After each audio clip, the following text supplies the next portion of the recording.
Magandang umaga, magandang tanghali, magandang hapon, magandang gabi at lahat ng maganda para sa inyo. Okay? Ah, tayo ay nasa ikatlong linggo ng ating pag-aaral ng MTV at ang pag-aaralan natin ngayon ay ang elemento ng kwento. Nga po pala, ako si Teacher Carlo at sana mag-enjoy kayo sa ating gagawin lesson for today.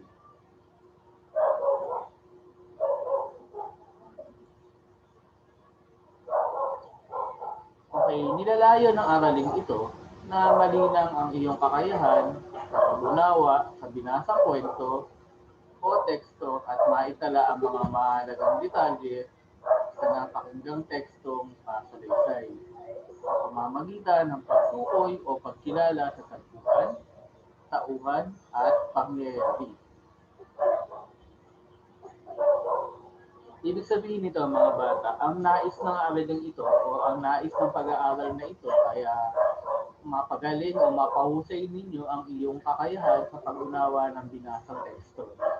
At ganoon din, makapagtala din kayo ng mga mahalagang detalye sa napakinggang uh, tekstong kasalaysay sa pamamagitan ng pagtukoy o pagkilala sa tagpuan, tauhan at pangyayari. Okay, mainly magpo-focus tayo dito sa tatlo, no? Sino-sino yung mga tauhan sa kwento, saan nagaganap yung kwento at kailan, tapos ano yung mga pangyayaring mahalaga sa kwento. Okay, so magpatuloy na tayo.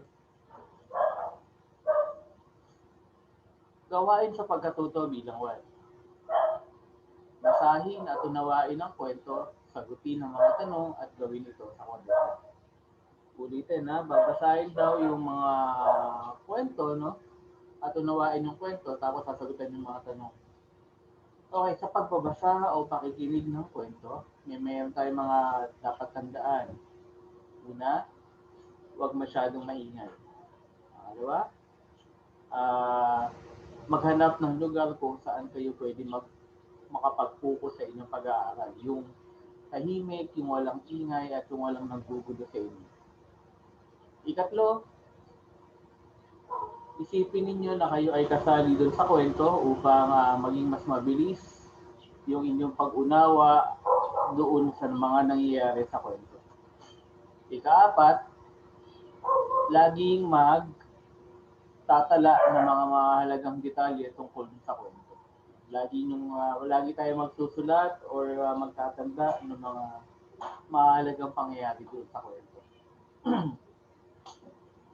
Ngayon, kung handa na makinig ang mga estudyante ko, ako ay magbabasa na ng kwento. Okay? 2 beses ko itong babasahin.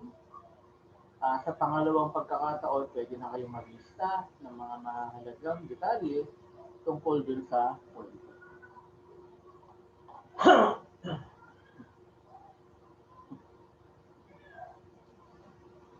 Maalagang anak, akda ni Lia P. Mateo. Isang Sabado ng umaga, kumakain ng suman at tsokolating inumin si Judy habang nanonood ng paborito niyang palabas sa telebisyon. Nang matapos na siyang manood ng telebisyon, pumunta siya sa kusina upang hugasan ang pinagkainan. O tandaan nyo kung sino yung ating mga tauhan, saan nangyari at kung ano yung mga mahalagang detalye. Nakita niyang hindi pa nahuhugasan ng mga pinggan, kaldero at kawali. Nasaan kaya si nanay? Tanong ni Judy. O tanong ni Judy sa kanyang sarili na may halong pangamba. Dali-dali siyang pumunta sa silid ng kanyang mga magulang. Pagbukas niya ng pinto, nakita niyang nakahiga ang kanyang nanay Feli sa kama. May sakit ka po ba, nanay?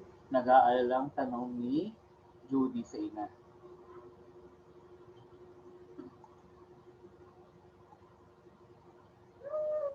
May sinat lang ako at masakit ang aking ulo. Kailangan ko lang uminom ng gamot at magpahinga. Tugon ni Nanay Feli. Magpahinga lang po kayo at magpahinga, nanay. Maiga lang po kayo at magpahinga, nanay. Ikukuha ko lang po kayo ng gamot at inuming tubig. Ipaghahanda ko na rin po kayo ng makakain, sabi ni Judy.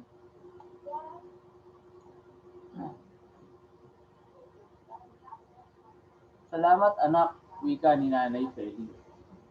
Nagdala si Judy ng isang malaking mangkok ng sabaw, isang tinapay na may palamang keso, at isang saging.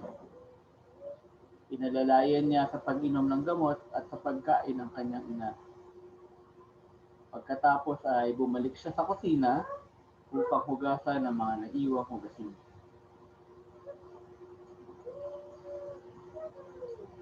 Kinagabihan, binalikan ni Jody ang kanyang nanay upang pakainin ng hapunan, painamin muli ng gamot. Bago matulog, sinilip muna niya ang kanyang nanay upang tignan ang kalagayan nito. Natutulog na ito ng mahimbing kung kaya't dumiretso na siya sa kanyang silid. Nagdasal muna bago matulog. Kinabukasan, maayos na ang pakiramdam ni Nanay Penny. Nagpasalamat siya kay Judy sa pag-aalaga sa kanya at masayang kumain ng almusal ang mag-ina.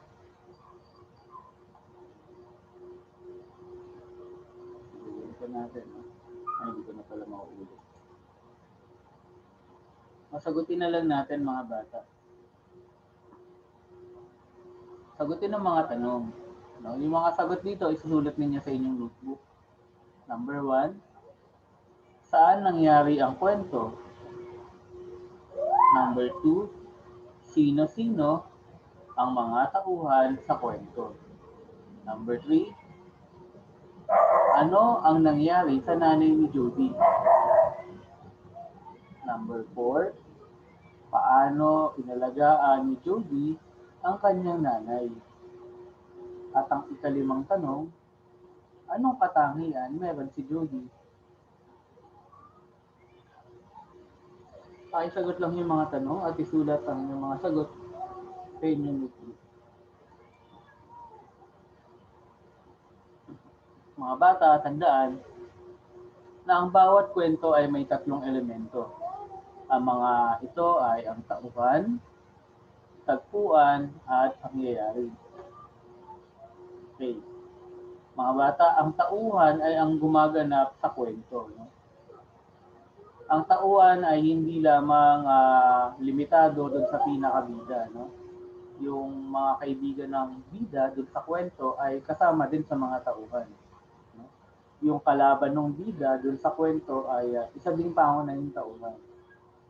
Kaya pag sinabi natin tauhan, ito yung bida, yung mga kasama dun sa kwento, at yung pinakakalaban ng bida. So sila yung mga tauhan sa kwento. Number 2, ang tagpuan ay nagsasaad kung kailan at saan naganap ang kwento. Diba, ng mga bata pa tayo o pag nagbabasa tayo ng kwento o nakikinig tayo ng mga fairy tale, no? Laging ang simula, diba, long, long time ago in a faraway kingdom. Sa English. Pag sa Tagalog naman, noong unang panahon sa isang malayong kaharian, sa simula pa lang sinasabi na kaagad yung tagpuan, kung kailan ito nangyari at kung saan naganap ito. Pwede din minsan, noong unang panahon sa isang mayamang gubat, nakatira ang isang diwata. So, ito nabanggit na kaagad yung mga no? Yung tauhan, yung kung kailan nangyari at saka sa nangyari. Ang mga pangyayari naman ay ang mga naganap sa kwento. Pinapakita rin dito ang naging suliranin o problema at naging kalutasan o solusyon ng kwento. Okay, ito yung tinatawag nating plot sa English. Pinapaliwanag dito mga bata kung ano yung mga halagang nangyari dun sa kwento. Paano sila nagkaroon ng problema o paano nagsimula yung pagkakaroon nila ng problema. Ano-ano yung mga naisip nilang solusyon o dapat gawin upang malutas yung kanilang problema. Ano yung naging resulta ng kanilang ginawa? Sila ba ay nagtagumpay sa paglutas ng problema? At isa pa yung pinakadulo, no? Kung naging matagumpay nga ba yung kanilang naisip na solusyon doon sa kanilang naging problema.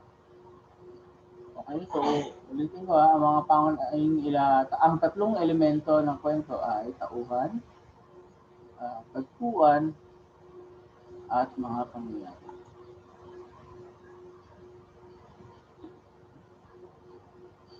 Okay, gawin to yung gawain sa pagkatuto bilang 2. Pwede nyo balikan yung kwento since video naman to. Pwede nyo i-rewind ng konti. Balikan ng konti. Para mas maalala nyo. Gawain pagkatuto bilang 2. Kompletuhin ang graphic organizer. Kaugnay ng binasang kwento. So, ang pamagat nga ng kwentong binasa natin ay ang maalagang anak. Tapos, meron dyan 2 box ng tauhan. Sino kaya yung 2 pangunahing tauhan dun sa kwento? Tapos, kasunod nun, meron tayong 3 box na mahahaba. Ibig sabihin, ilalagay nyo dyan yung mga mahalagang pangyayari katulad ng paano sila nagkaroon ng, paano nagsimula yung kanilang suliranin o problema. Kasunod nun, paano nalutas yung kanilang problema. Kasunod, naging matagumpay ba yung naisip nilang solusyon. Yun yung makikita ko dyan sa graphic organizer na yan. Okay, ang tawag dyan, outlining. O pagtukoy sa mahalagang detalye ng kwento.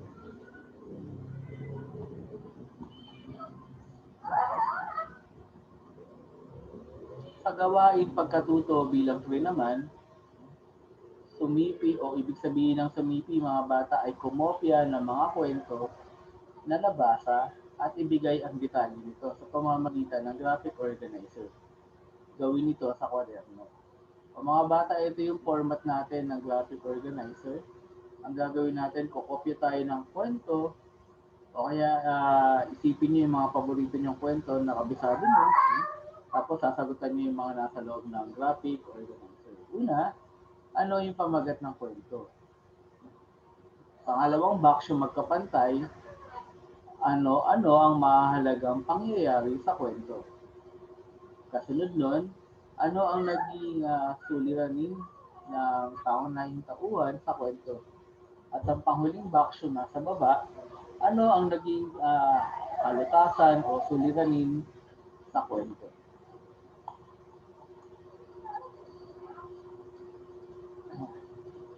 Sa gawain pagkatuto bilang 4, isulat ang kwento ng iyong sariling karanasan sa buhay o yung mga bagay na nangyari sa inyo. Sa alang-alang ang mga elemento ng kwento tulad ng tauhan, tagpuan, at mahalagang pangyayari. Kasama ang suliranin at kung paano ito nalutas. So gagamitin natin itong format na to, no? Tauhan, yung unang box, tagpuan, yung pangalawa, pangatlo, suliranin, at yung huling box ay solution. Gawin ito sa isang bond paper. Yan. Ayan, malinaw na kung saan daw gagawin sa bond paper.